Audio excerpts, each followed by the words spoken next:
তাআলা কুরআনুল কারীমের ভিতরে বলেন, ফাইদা দাখালতুম বুয়ুতান ফাসাল্লিমু আলা আনফুসিকুম তাহিয়াতাম মিন ইনদিল্লাহি মুবারাকাতান তাইয়্যিবা। আল্লাহ বলেন, ফাইদা দাখালতুম বুয়ুতান, যখন তুমি তোমার বাড়িতে প্রবেশ করো, ঘরে প্রবেশ করো, ফাসাল্লিম আলা আনফুসিকুম, তোমার পরিবার পরিজন যারা আপনজন আছে তাদেরকে সালাম দাও। তাহিয়াতুম মিন ইনদিল্লাহি মুবারাকাতান তাইয়্যিবা, এই সালাম দেওয়াটা হলো আল্লাহ পাকের পক্ষ থেকে একটা বরকত, একটা দোয়া ও ইবাদত। যেই মুসলমান বাড়িতে ঢুকে তার পরিবার পরিজনকে সালাম দেয়, ওই পরিবারটা অত্যন্ত শান্তির পরিবার, ওই পরিবারে দেখবেন অশান্তি নাই। এর নবীর উম্মতের দল, কেন সালামটাই হলো শান্তির একটা মিশন। আসসালামু আলাইকুম ওয়া রাহমাতুল্লাহি ওয়া বারাকাতুহু, অর্থ কি? আসসালামু আলাইকুম, তোমার উপরে শান্তি বর্ষিত হোক, ওয়া রাহমাতুল্লাহি, এবং আল্লাহর রহমত বর্ষিত হোক, ওয়া বারাকাতুহু, এবং আল্লাহ পাকের বরকত তোমার উপরে বর্ষিত হোক। যখন আপনি বাড়িতে ঢুইকে আপনার পরিবার পরিজনকে সালাম দিলেন, তার মানে আপনার পরিবারের জন্য আপনি দোয়া করলেন, আয় আল্লাহ আমার পরিবারের উপরে শান্তি রহমত বরকত নাজিল করো। আপনার পরিবার যখন বলবে ওয়া আলাইকুমুস সালাম ওয়া রাহমাতুল্লাহি ওয়া বারাকাতুহু, তিনিও আপনার জন্য দোয়া করলো, আয় আল্লাহ আমার আপনজন যেমন আমার জন্য দোয়া করলো শান্তি রহমত বরকতের, আল্লাহ তোমার এই বান্দার উপরেও শান্তি রহমত বরকত নাজিল করো। কিন্তু সালাম দিলে 90 নেকি, এরকম কোনো হাদিস পাই নাই। সালাম দিলে কয় নেকি হয়? আবার কয় 90। সালাম দিলে কয় নেকি হয়? রসুল বলেন, রসুল যেটা বলেন এটাই তো সঠিক নাকি? না আমরা যেটা মন মতে বলবো ওইটাই সঠিক? রসুল কি বলেন? তাহলে একটু হাদিস শুনে আসি, 2টা হাদিস শুনে আসি। সালাম দিলে কয় নেকি, জবাব দিলে কয় নেকি।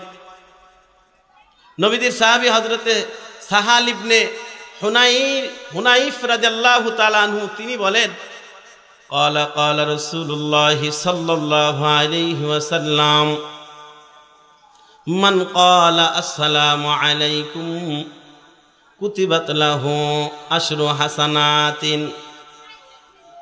ومن قال السلام عليكم ورحمة الله كتبت له 20 حسنة ومن قال السلام عليكم ورحمة الله وبركاته كتبت له 30 حسنة। আপনার আমার পয়গম্বর তিনি তার পুত পবিত্র জবান দিয়ে হাদিসের ভিতরে ফরমান, মান ক্বালা আসসালামু আলাইকুম, যেই ব্যক্তি এতটুকু বলবে আসসালামু আলাইকুম, নবী বলেন কুতিবাত লাহু 10 হাসানাতিন, তার আমল নামায় 10টা নেকি দেওয়া হয়। আমান ক্বালা আসসালামু আলাইকুম ওয়া রাহমাতুল্লাহি, আরেকটা শব্দ বাড়া দিছে ওয়া রাহমাতুল্লাহি, নবী বলেন কুতিবাত লাহু 20 হাসানাতান, আল্লাহ তাআলা তার আমল নামায় 20টা নেকি দেয়। নবী বলেন আমান ক্বালা আসসালামু আলাইকুম ওয়া রাহমাতুল্লাহি, আরেকটা শব্দ বাড়া দিছে ওয়া বারাকাতুহু, নবী বলেন কুতিবাত লাহু 30 হাসানাতান, আল্লাহ তাআলা তার আমল নামার ভিতরে 30টা নেকি দেয়। তাহলে সালামের 3টে শব্দ, আসসালামু আলাইকুম, এরপরে ওয়া রাহমাতুল্লাহি, এরপরে ওয়া বারাকাতুহু। আসসালামু আলাইকুম বললে 10 নেকি, ওয়া রাহমাতুল্লাহি বাড়ায় দিলে 20 নেকি, ওয়া বারাকাতুহু বাড়ায় দিলে, কথা বুঝতেছেন তো? তাহলে পুরাটুকু আসসালামু আলাইকুম ওয়া রাহমাতুল্লাহি ওয়া বারাকাতুহু, এই পুরাটুকু বললে কয় নেকি? 30 নেকি। জবাব দিলেও সমান সমান। আপনি যদি জবাবে অতটুকু বলেন ওয়া আলাইকুমুস সালাম, তাহলে 10 নেকি। শব্দ যদি বাড়ায় দেন ওয়া রাহমাতুল্লাহি, তাহলে 20 নেকি। শব্দ যদি বাড়ায় দেন ওয়া বারাকাতুহু, তাহলে 30 নেকি। কথা কি বুঝতেছেন? আর একটা হাদিস শুনি, সেই হাদিসটা বর্ণনা করছেন হযরত ইমরান ইবনে হুসাইন রাদিয়াল্লাহু তাআলা আনহু। তিনি বলেন, জাআ রাজুলুন ইলান নবী সাল্লাল্লাহু আলাইহি ওয়াসাল্লাম ফাকালা আসসালামু আলাইকুম ফারাদ্দা আলাইহি সুম্মা জালাসা ফাকালা আন-নবী সাল্লাল্লাহু আলাইহি ওয়াসাল্লাম আশারুন। আপনার আমার পয়গম্বর রাসূলুল্লাহর সামনে একজন ব্যক্তি আসলো, জাআ রাজুলুন ইলান নবী সাল্লাল্লাহু আলাইহি ওয়াসাল্লাম, রাসূলের কাছে আসছে এবং বলল আসসালামু আলাইকুম ফারাদ্দা আলাইহি, রাসূল এটার জবাব দিলেন ওয়া আলাইকুমুস সালাম, জবাব দেওয়ার পর সুম্মা জালাসা, অতঃপর ওই সাহাবী বসে পড়লেন। ফাকালান নবী সাল্লাল্লাহু আলাইহি ওয়াসাল্লাম, ওই সাহাবী রাসূলের সামনে বসার পরে পয়গম্বর বললেন আশারুন, 10টা নেকি হলো। ওই সাহাবী বলেন, ইমরান ইবনে হুসাইন রাদিয়াল্লাহু তাআলা আনহু বলেন, সুম্মা জাআ রাজুলুন আখারু, অতঃপর আরেকজন ব্যক্তি আসলো, ফাকালা আসসালামু আলাইকুম ওয়া রাহমাতুল্লাহি ফারাদ্দা আলাইহি ফাজালাসা ফাকালা 20। এরপরে আরেক ব্যক্তি আসলো, রাসূলের সামনে আসার পরে বললেন আসসালামু আলাইকুম ওয়া রাহমাতুল্লাহি, এতটুকু বললেন, রাসূল জবাব দিলেন, সেই ব্যক্তি বসে পড়লেন, রাসূল বললেন 20টা নেকি অর্জন হলো।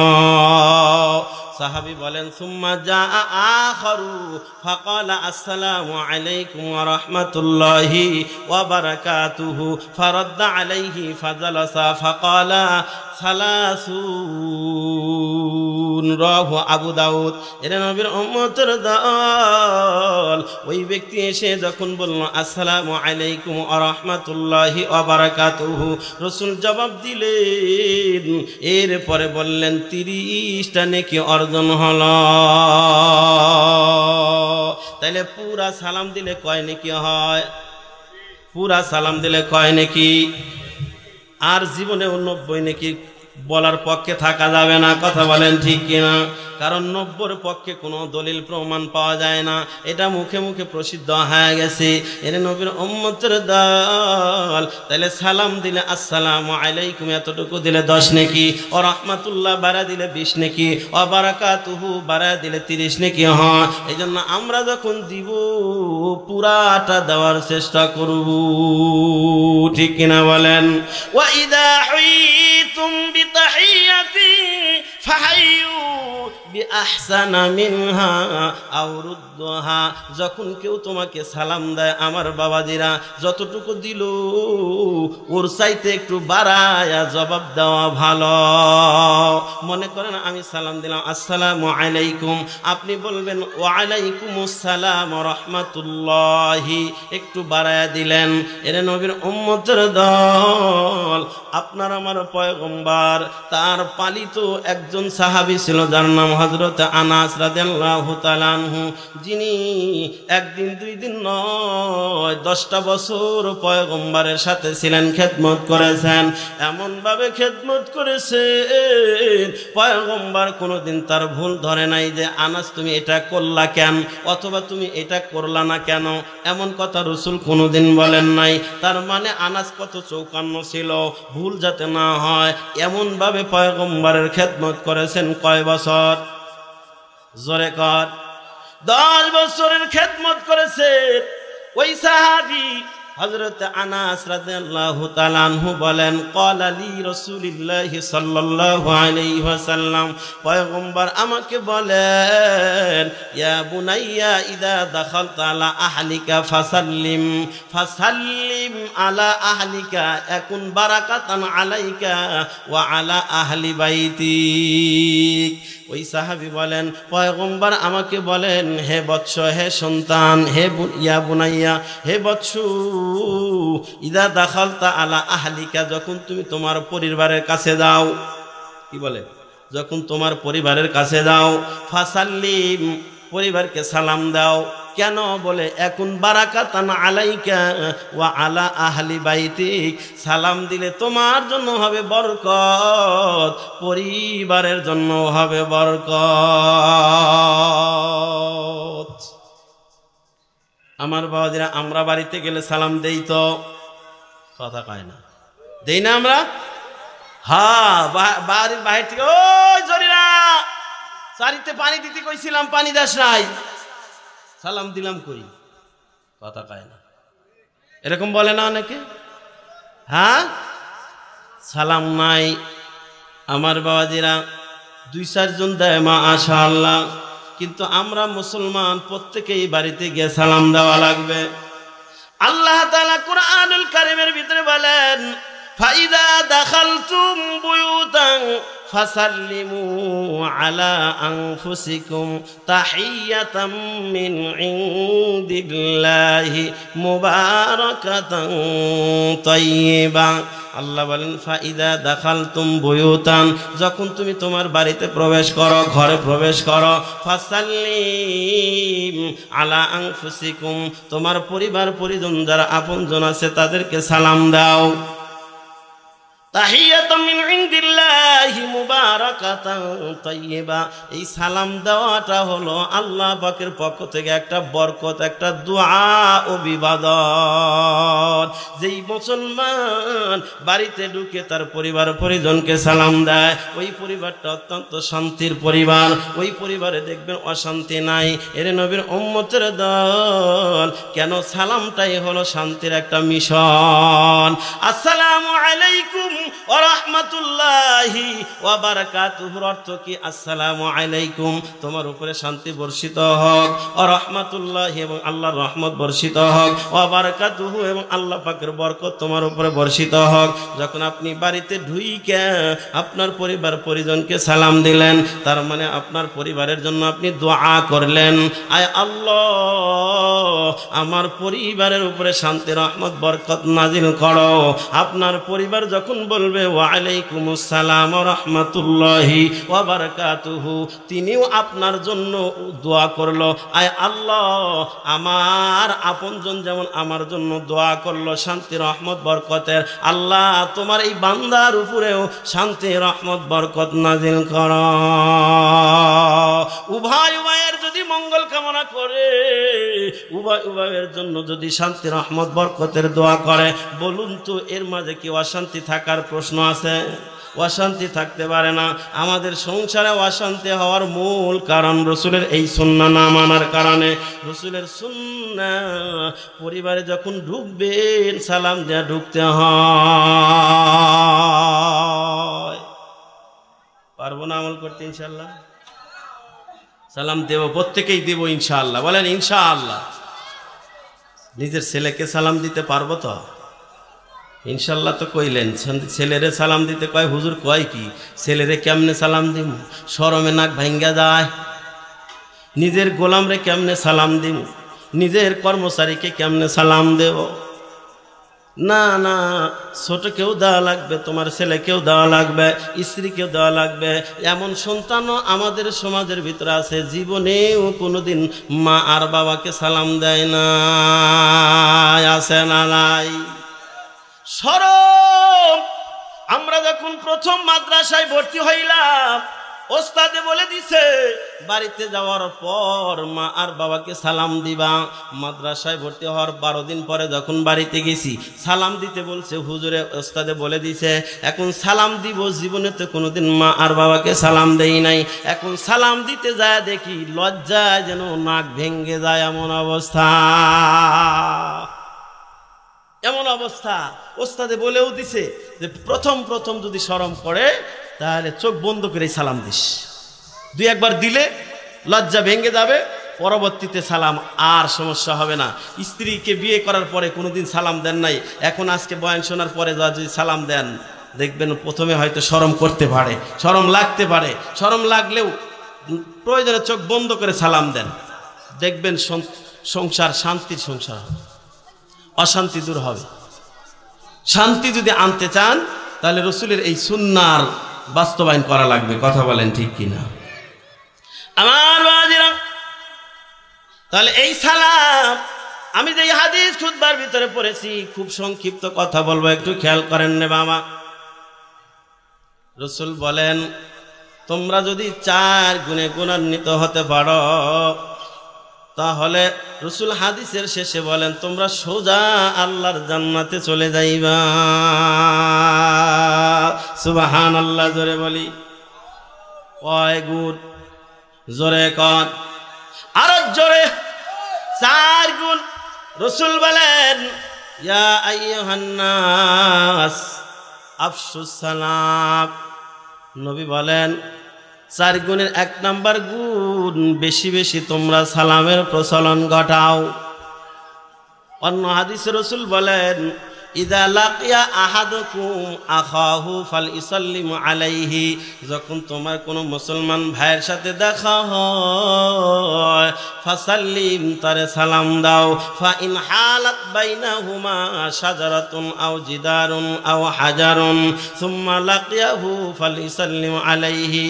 নবী বলেন তোমার কোনো মুসলমান ভাইয়ের সাথে দেখা হলো, সালাম দিছো, আবার মাঝখানে একটা বড় পাথর অথবা একটা দেওয়াল অথবা হাজারুন অথবা পাথর অথবা দেওয়াল অথবা বড় একটা গাছের পার্টিশন হয়েছে, 2 জন 2 সাইডে পড়ে গেছো, আবার ঘুরান দিয়া আবারও দেখা। নবী বলেন সুম্মা লাকিয়াহু, আবারও যদি সাক্ষাৎ হয় সুম্মা লাকিয়াহু ফাল ইসাল্লিম আলাইহি, আবারও সালাম দাও।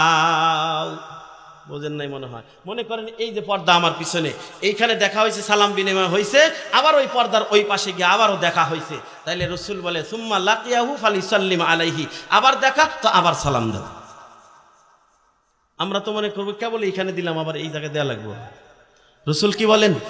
ইযা লাকিয়া আহাদাকুম আখাহু ফালিসাল্লিম আলাইহি, যখন তোমার কোনো ভাইয়ের সাথে দেখা হয় সালাম দাও।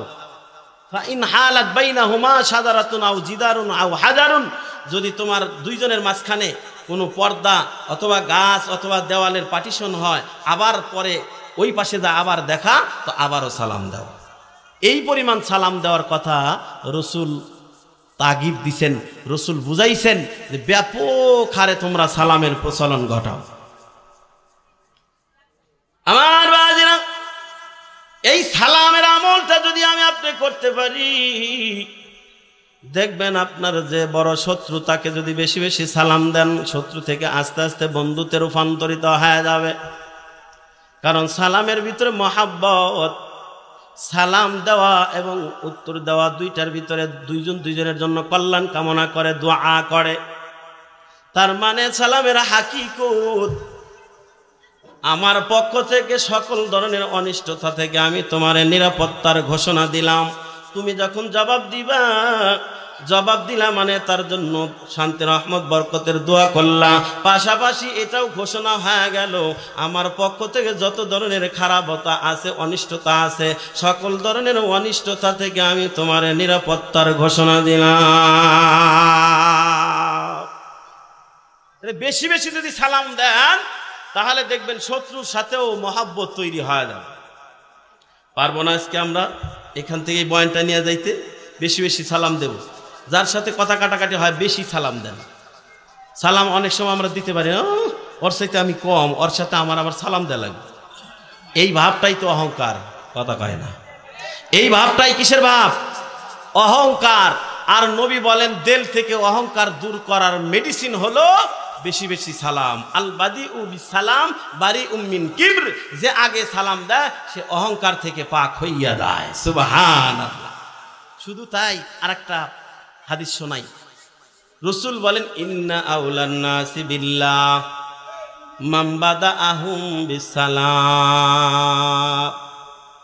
আপনার আমার পয়গম্বর বলেছেন ইন্না আউলান নাসি বিল্লাহ, ওই ব্যক্তি আল্লাহর সবচাইতে নিকটতম বান্দা হইয়া যায় যেই বান্দা মান বাদাআহুম বিসালাম, যে আগে আগে সালাম দেয়। আল্লাহু আকবার, জোরে বলে। যে আগে সালাম দেয় সে আল্লাহর কাছের বান্দা হয়ে যায়, যে আগে সালাম দেয় সে আল্লাহর নিকটতম বান্দা হইয়া যায়।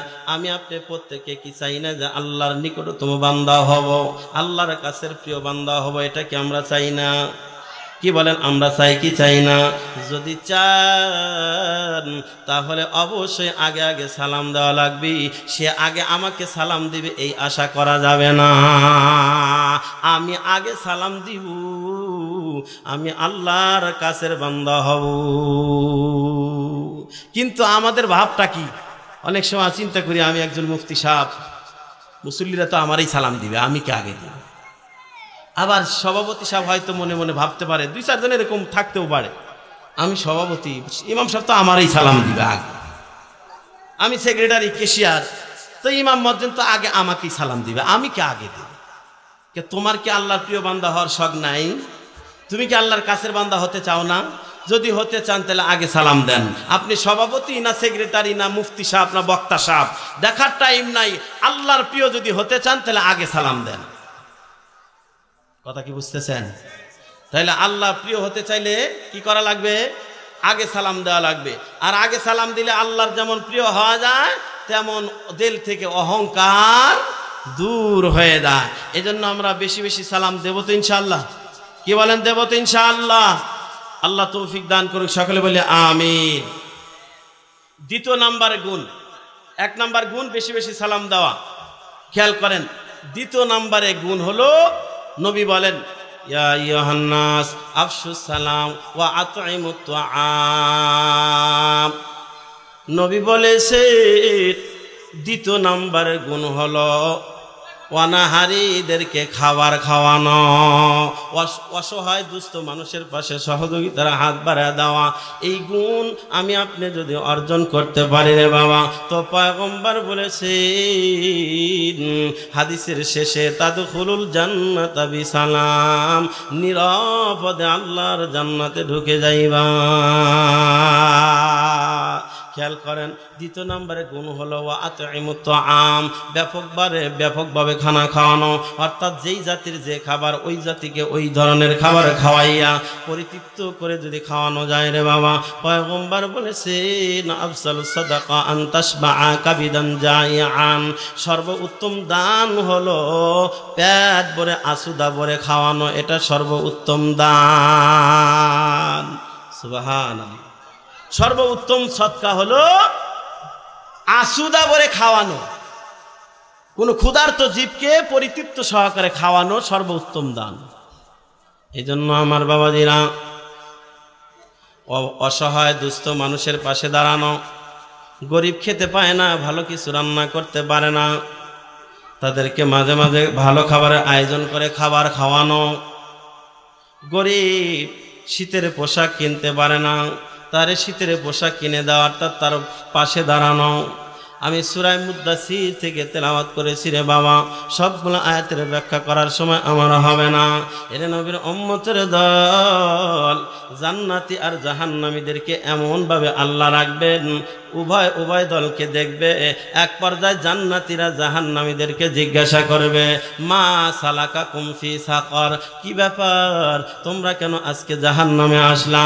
আমরা জান্নাতে আর তোমরা জাহান্নামে, একসাথে চলতাম, একই বাজারে বাজার করতাম, একই চাষটলে বসে চা পান করতাম, একসাথেই তো কত হাঁটা চলা করতাম, একসাথেই তো ক্ষেতের আইলের সাথে ক্ষেত আবাদ করতাম। আজকে আমি জান্নাতি, তুমি কেন জাহান্নামী? তখন ওই জাহান্নামীরা জান্নাতীদের প্রশ্নের জবাবে 4টা উত্তর দিবি, বলে 4 কারণে আমরা আজকে জাহান্নামী হয়েছি, আর ওই 4 কারণ তোমাদের ভিতরে না থাকার কারণে তোমরা আজকে জান্নাতি হয়েছ। সুবহানাল্লাহ জোরে বলি। জাহান্নামীরা জান্নাতীদের প্রশ্নের জবাবে বলবে 4 কারণে আমরা জাহান্নামী, আর ওই 4 খারাপ গুণ তোমাদের ভিতরে না থাকার কারণে তোমরা জান্নাতি।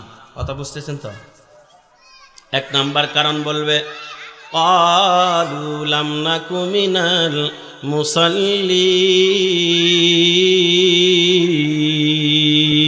মুসাল্লিন। আল্লাহু আকবার।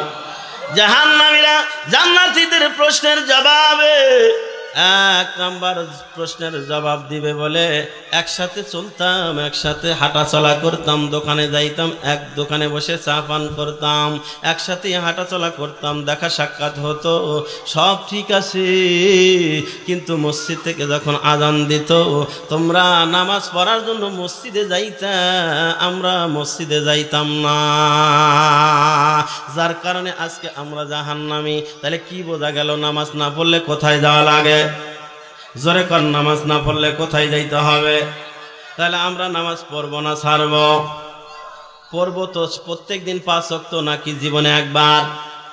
জোরে কর, জীবনে একবার না 5 ওয়াক্ত দৈনিক?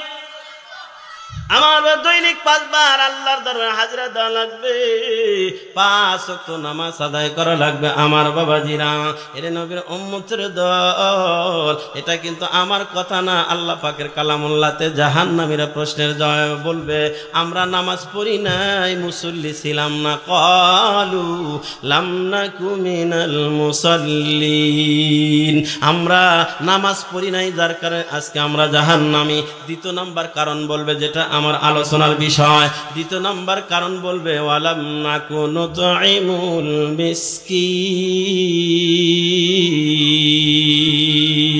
আল্লাহু আকবার। জাহান্নামীরা দ্বিতীয় নাম্বার কারণ দর্শাবে, তোমরা জান্নাতে আসছো, তোমাদের মধ্যে এই গুণটা ছিল বলে। কি গুণ? তোমরা অভাবগ্রস্তদের পাশে দাঁড়াইতা, অনাহারীদেরকে খাবার দিতা, ও বস্ত্রহীনকে বস্ত্র দান করতা, অভাবগ্রস্তদের পাশে দাঁড়াইতা, আমরা দাঁড়াইতাম না। ওয়ালাম নাকু নুতঈমুল মিসকিন, মিসকিন ইয়াতিমদেরকে আমরা খাবার খাওয়াই নাই, অসহায় দুস্থ মানুষের পাশে সহযোগিতার হাত বাড়ায় দেই নাই, যার কারণে আমরা জাহান্নামী, তোমরা দিয়েছো যার কারণে তোমরা জান্নাতি। সুবহানাল্লাহ। তা আমরা সবাই জান্নাতে যেতে চাই না জাহান্নামে? কথা কন, জান্নাতে না জাহান্নামে? জান্নাতে যদি যেতে চাই তাহলে নামাজ পড়া লাগবে। দ্বিতীয় নম্বরে কারণ, অর্থাৎ অভাবগ্রস্তদের পাশে সহযোগিতার হাত বাড়া দেওয়া লাগবে। কথা বুঝতেছেন তো? আর পয়গম্বর ওই হাদিসে বললেন ওয়াতিমুত তাআম, ব্যাপকভাবে খানা খাওয়াও, যেই জাতির যে খাবার ওই জাতিকে ওই ধরনের খাবার খাওয়াও। যেমন ধরুন ভেড়া, বকরি, দুম্বা, এদের যেই জাতীয় খাবার ওই জাতীয় খাবার তাদেরকে খাওয়ানো। নবী বলেছেন আফজালুস সাদাকা আন তাশবাআ কাবিদান জায়াআন, আপনার বাড়ির গৃহ গবাদি পশুকেও যদি তৃপ্তি ভরে পেট ভরে খাওয়ান রে বাবা, তাহলে উত্তম দানের নেকি পাওয়া যায়। সুবহানাল্লাহ। জোরে বলেন। বলবেন হুজুর এটা জীবনে তো শুনি নাই যে গরু বাছুর কত লালন পালন করলাম, বাড়িতে কত বেড়া বকরি লালন পালন করলাম, এগুলাকে পেট ভরে খাওয়াইলে নেকি হয়, এটা তো শুনি নাই কোনোদিন। শোনেন নাই? তাহলে এটা তো হয়তো শুনেছেন অনেকেই। একজন বেশ্যা পতিতা নারী একটা কুকুর, তৃষ্ণার্ত কুকুরকে পানি পান করানোর জন্য গুনাহ মাফ হয়েছে, জান্নাতি হয়েছে। এই হাদিসটা হয়তো অনেকেই শুনছেন। কথা বলেন ঠিক কিনা? আমি আপনাদের কাছে জানতে চাই, একটা কুকুরের চাইতে আপনার গবাদি গরু কি খারাপ? খারাপ। তাইলে যদি একটা তৃষ্ণার্ত কুকুর, ও নামাজ পড়ে না, রোজা করে না, হজ করে না, যাকাত দেয় না, ওকে যদি তৃষ্ণার্ত কুকুরকে পানি পান করানোর জন্য যদি একটা পতিতা নারী জান্নাতি হয়, এর নবীর উম্মতের দল, তাইলে আপনার গৃহপালিত গবাদি পশুকে খাওয়াইলে নেকি হবে না কেন? সাহাবায়ে কেরাম জিজ্ঞেস করলেন ইন্না লানা ফিল বাহাইমি আজরান, ওগো রাসূল, আমাদের বাড়িতে যে গৃহপালিত গবাদি পশু আমরা লালন পালন করি, বিড়ালকে খাওয়াই, শ্রীগালকে খাওয়াই, এরপরে হাঁস মুরগিকে খাওয়াই, গরু বাছুরকে খাওয়াই, এতে কি নেকি হয়? ইন্না লানা ফিল বাহাইমি আজরান। পয়গম্বর বলেছেন লিকুল্লি কাবিদিন আজরুন। রাসূল বলেন প্রত্যেকটা প্রাণীর ব্যাপারে আল্লাহ নেকি দেয়। ফি কুল্লি কাবিদিন রতবাতিন, রাসূল বলেন প্রত্যেকটা প্রাণীর ব্যাপারে নেকি দেয় রে বাবা। এর নবীর উম্মতের দল, এইজন্য যে জাতির যে খাবার ওই জাতিকে ওই খাবার খাওয়াইলেই উত্তম দানের নেকি পাওয়া যায়। এর নবীর উম্মতের দল। সত্য একটা ঘটনা বলবো, খুব খেয়াল করে বোঝার চেষ্টা করবেন। কিতাবের ভিতরে লেখা হয় কুদরতের কারিশমা, যুগে যুগে আল্লাহর সাহায্যের নমুনা, এই বইখানার ভিতরে লেখা হয়। ঘটনাটা হলো এমন, সমরকন্দে বসবাস করত রাসূলের একজন বংশধর বেদবা নারী, সৈয়দ জাতি বেদবা নারী, স্বামী নাই। আমার বাবাজিরা 4-5টা তার বাচ্চা, সবগুলাই এতিম। আমার বাবাজিরা বাবা নাই, এই ছোট ছোট বাচ্চাদেরকে খাবার দিতে পারে না। রাসূলের বংশধর সৈয়দ জাতি আল্লাহর বান্দি। এক পর্যায়ে বাচ্চাগুলো কান্না করে মাকে বলে, মারি খাবার দাও, আর তো ক্ষুধার জ্বালা সহ্য হয় না। ওই রাসূলের বংশধর বেদবা নারী কোথায় থেকে খাবার দিবে? টাকা পয়সা তো নাই।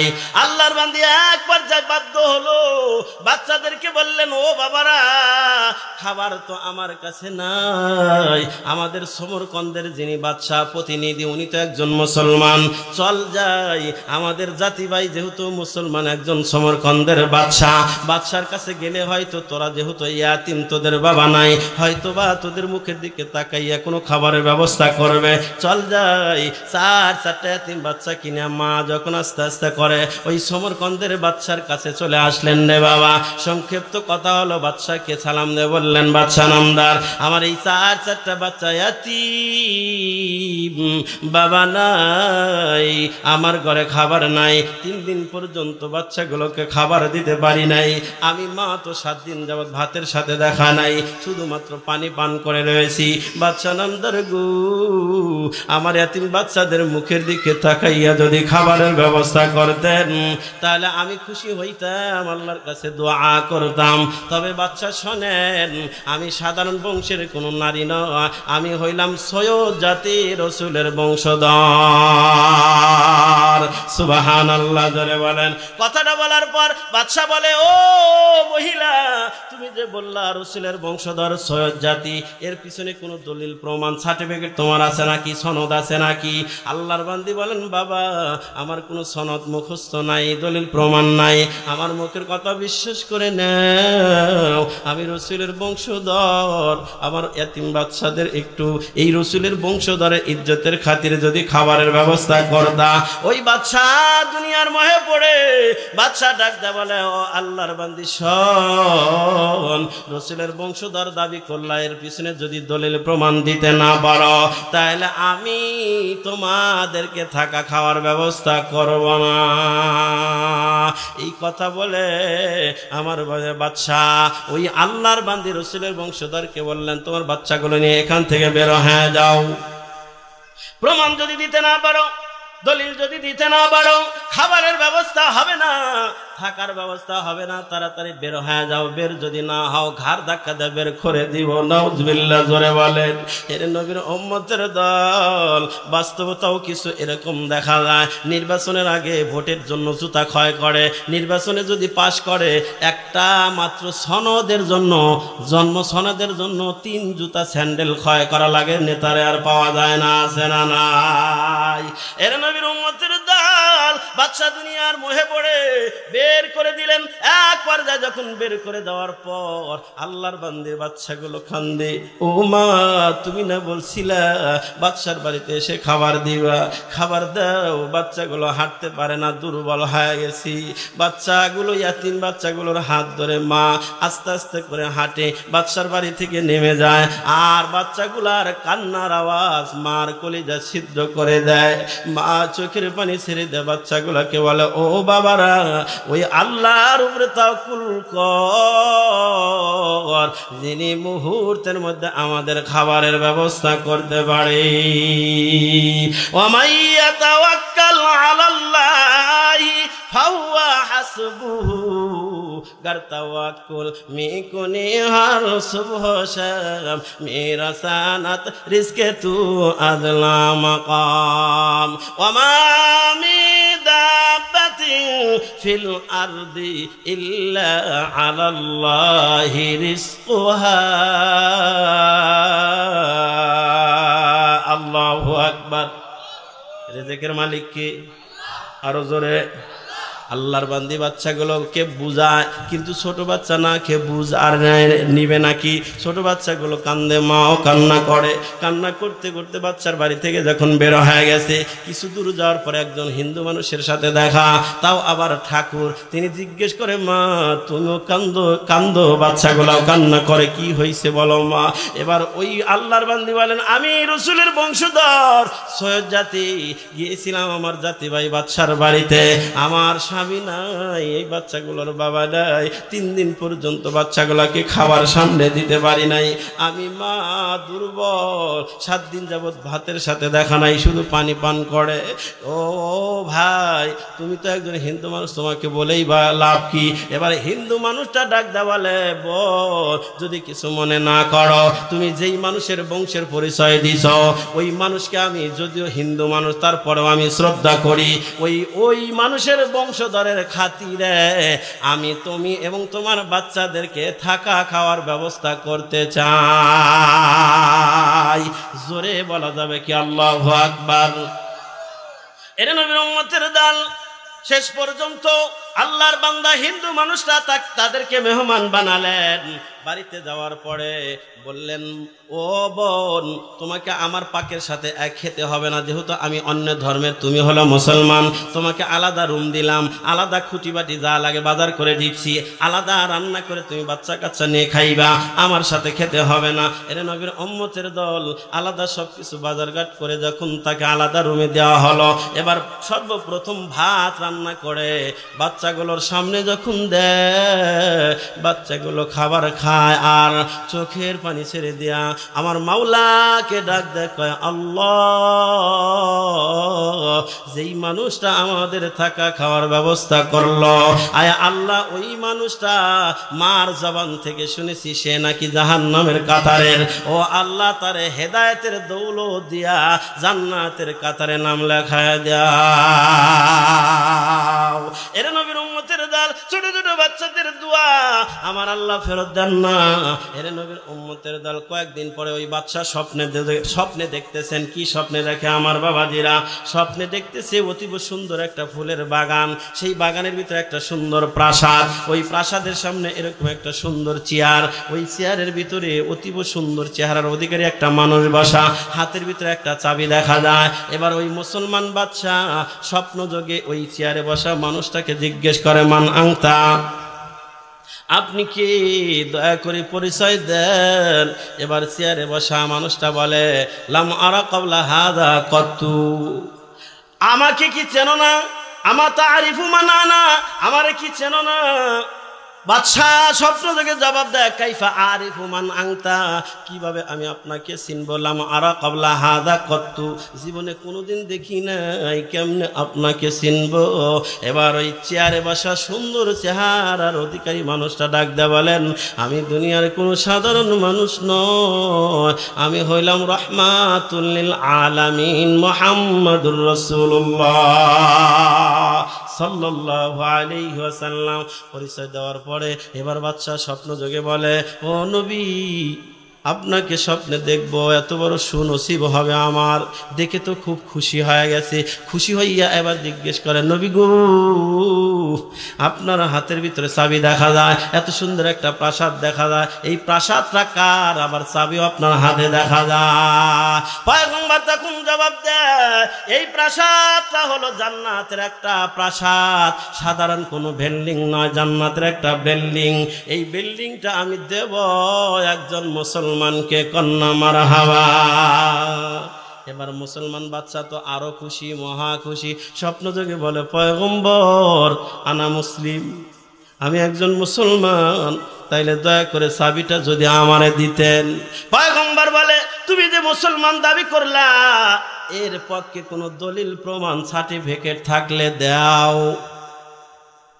মুসলমান বাদশা কয়, পয়গম্বর, আমি মুসলিমের পিছনে তো কোনো সার্টিফিকেট আর প্রমাণ, দলিল প্রমাণ আমার কাছে নাই। আল্লাহ রাসূল স্বপ্ন দেখে বলে, ও আহাম্মক, তোর কাছে আমার বংশধর, সমরকন্দের বিধবা নারী আমার বংশধর আসছিল, আমার কথা বলে পরিচয় দিয়েছিল, তুই বলেছিস যদি সনদ না দিতে পারে থাকা খাওয়ার ব্যবস্থা করবি না, বের করে দিয়েছিস। সনদ ছাড়া তুমি মুসলমান দাবি করলা, তাহলে সনদ ছাড়া কেমনে জান্নাতের বালাখানা চাও? তোমার কি লজ্জা হয় না? স্বপ্ন ভেঙে গেছে। এবার বাদশা সকালবেলা একবার মাথায় থাপুর, একবার বুকে থাপুর, হাই করলাম কি আর হইল কি? এবার দেওয়ানা হয়ে গেছি, আমার বাজে খাওয়া দাওয়া বন্ধ। এবার খুঁজতে বের হয়ে গেল যে এই মানুষগুলো কোথায় পাওয়া যায়। খুঁজতে খুঁজতে খুঁজতে খুঁজতে ওই হিন্দু মানুষটার সাথে দেখা। কয়, বাদশা নামদার, কি ব্যাপার, আপনার চেহারার ভিতরে মালিন্যতার ছাপ দেখা যায়। পেরেশান মানুষ, পেরেশান হইলে চেহারার ভিতরে ফুটে ওঠে না? বোঝা যায় না যে এই মানুষটা খুব টেনশন আছে, চিন্তিত? বোঝা যায় কি যায় না? তো বোঝা গেছে। ওই হিন্দু মানুষটা জিজ্ঞেস করে, বাদশা নামদার, কি ব্যাপার, আপনার চুলগুলো উস্কো খুস্কো, পেরেশানি ভাব, কি হয়েছে আপনার? কয়, ভাই সর্বনাশ। বলে, কি সর্বনাশ? কয়, তোমার কাছে বলেই বালাপ কি, তুমি তো হিন্দু মানুষ। কয়, না, একটু বলেন, যদি কোনো উপকার করতে তো পারি। কয় শোনো, কয়েকদিন পূর্বে সমরকন্দের একজন বেদবা নারী 4টা এতিম বাচ্চা নিয়ে আমার বাড়িতে মেহমান হয়েছিল। রসুলের বংশধর বলেছিল, সনদ দেখাইতে পারে নাই বলে আমি মেহমানদারি না করে বের করে দিয়েছি।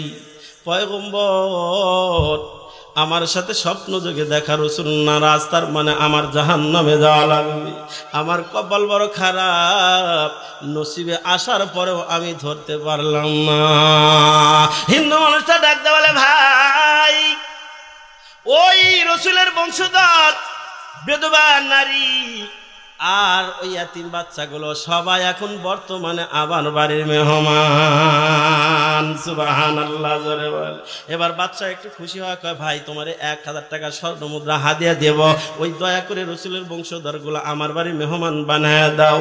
এবার হিন্দু মানুষটা ডাক দেয়, কয় না না, দুনিয়ার 1000 টাকার বিনিময় কি আমি রসুলের দেওয়া জান্নাতের ওই বালাখানার চাবি বিক্রি করব নাকি? আল্লাহু আকবার জোরে বলেন। তার মানে হলো ওই আল্লাহর বান্দা বলেন, তুমি যেমন স্বপ্ন যোগে পয়গম্বরকে দেখেছো, পয়গম্বর স্বপ্ন যোগে আমার সাথেও দেখা করেছে।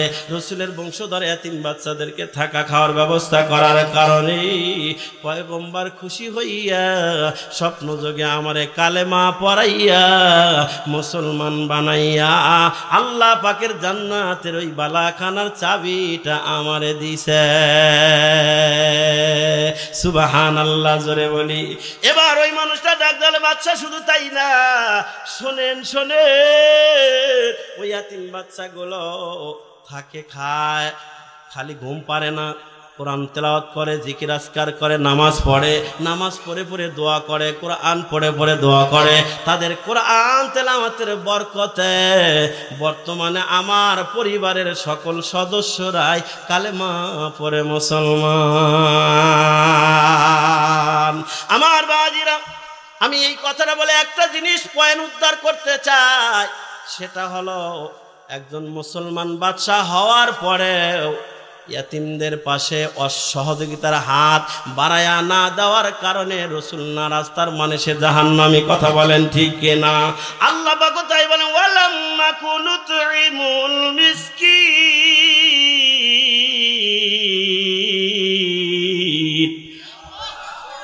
যারা মিসকিন ইয়াতিমদেরকে না খাওয়ায় জাহান্নামে যাওয়া লাগবে। এরে ভাই, এই যে মাদ্রাসা, এখানে কোরআনের তালিম দেওয়া হয়, এরকম মাদ্রাসাগুলোতে অনেক ইয়াতিম বাচ্চারা লেখাপড়া করে, বাবা নাই মা নাই, এগুলাই বেশি থাকে মাদ্রাসায়। কথা বলেন ঠিক কিনা রে বাবা? ওই ইয়াতিম বাচ্চাগুলো দোকানে গেছে, তুমিও গেছো, ওই দোকানে ইয়াতিম বাচ্চা দাঁড়া রয়েছে, তুমি দোকানে গেছো বাজার করার জন্য, জিজ্ঞাসা করলা বাড়ি কোথায়, নাম কি, বাবা আছে না নাই, জানতে পারলা বাবা নাই। তুমি যদি ওই দোকান থেকে 10 টাকা একটা চিপস কিনে এতিম বাচ্চার হাতে ধরা দিতে পারো, ওই এতিম বাচ্চা যেই পরিমাণ খুশি হবে, আমার আপনার রব তার চেয়ে বেশি খুশি হয়। এতিম বাচ্চার মাথায় এরকম হাত বুলাইয়া যদি একটু দোয়া করে দেন, বাবা লেখাপড়া ভালো করে করো, তোমার মা নাই তোমার বাবা নাই, ভালো করে পড়ো, মানুষের মতো মানুষ হও, তোমার হাতের নিচে যতগুলা লোম পড়বে প্রত্যেকটা চুলের বিনিময়ে আল্লাহ নেকি আমলনামা দেয়। এর নবীর উম্মতের দল, এই মাদ্রাসার জন্য আমার বাবাদের কোন ভাই আছেন, ওই এতিম বাচ্চাদের লেখাপড়ার সুবিধার জন্য বিল্ডিং তৈরি করতে হবে, ঘর দেওয়া লাগবে, অনেক টাকার প্রয়োজন। কোন ভাই আছেন সর্বপ্রথম আমার বাবারা ইয়াতিমদের পাশে দাঁড়ানোর জন্য, কোরআনকে সহযোগিতা করার জন্য, কোরআনের পাশে দাঁড়ানোর নিয়তে কোন ভাই আছেন 50,000 টাকা মাদ্রাসার জন্য দিবেন? এরপরে 25,000 করে টাকা আমার বাবারা 2 জন মানুষ একটু দাঁড়ায় যান, এরপরে 10,000 করে ঝটপট করে কয়েকটা মানুষ একটু দাঁড়ায় যান। এর নবীর উম্মতের দল, এখানে কোরআনের তালিম হবে। কোরআনের তালিমের জন্য যদি আপনি সহযোগিতার হাত বাড়ায় দেন, রাসূল বলেছেন বাদিরু বিসসাদাকা ফাইনাল বালাআ লা ইয়াতাখাত্তাউহা। অন্য জায়গায় রাসূল বলেন আস-সাদাকাতু তারাদ্দুল বালা ওয়া তাজিদু ফিল আমর।